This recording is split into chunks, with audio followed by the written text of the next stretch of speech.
Egypt's interim president says he has given the prime minister the power to grant the military the right to arrest civilians after a weekend of violence between supporters of the country's deposed leader and security forces left at least 72 dead. Government officials say the decision could be a prelude to a major crackdown on Mohammed Morsi's supporters or militants who have stepped up attacks against security forces in the Sinai Peninsula. The officials spoke on condition of anonymity because they were not authorized to speak to the media. Adly Mansour's decree was published in the government's official gazette Sunday. Protesters calling for Morsi's reinstatement have vowed to continue a massive sit-in that has been ongoing for 3 weeks. In a Sunday statement, Khaled el-Khateeb, head of the ministry's Emergency and Intensive Care Department, said 792 people were wounded in the weekend protests. In addition to the violence in Cairo and Alexandria, Reuters reported that 15 people were injured in the Suez Canal city of Port Said, as pro- and anti-Morsi demonstrators fired birdshot at each other. The Cairo violence took place when pro-Morsi protesters sought to expand their sit-in camp by moving onto a nearby main boulevard, only to be confronted by police and armed civilians. In the clashes early Saturday, witnesses and wounded protesters say police fired at the pro-Morsi crowd. Many of those killed were shot in the head or chest, according to doctors.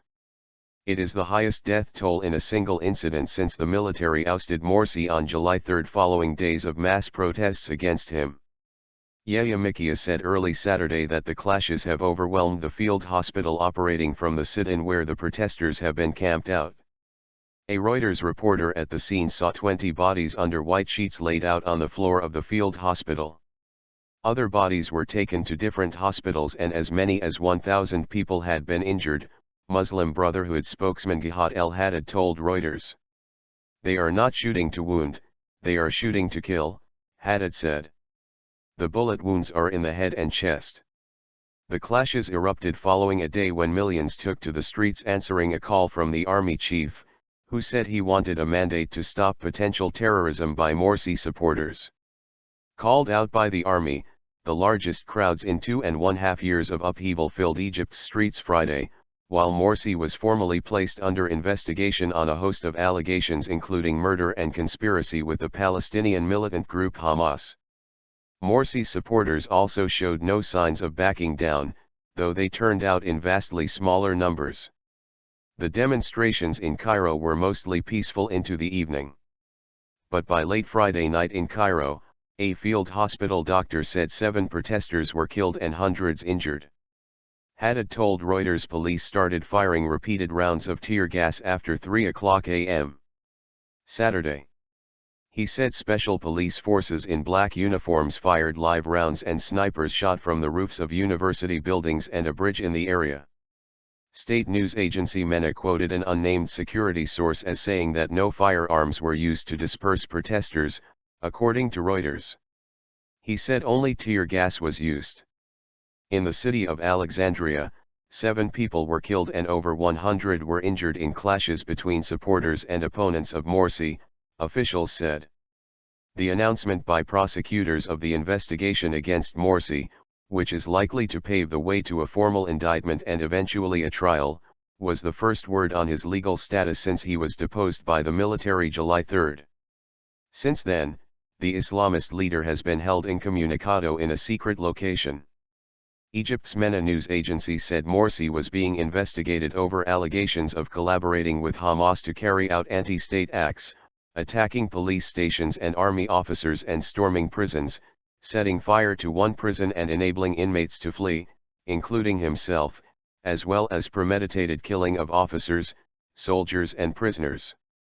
Morsi supporters called the investigation politically motivated. Muslim Brotherhood spokesman Ahmed Aref said the move showed the complete bankruptcy of the leaders of the bloody coup. Both sides have tried to show how much public support they enjoy.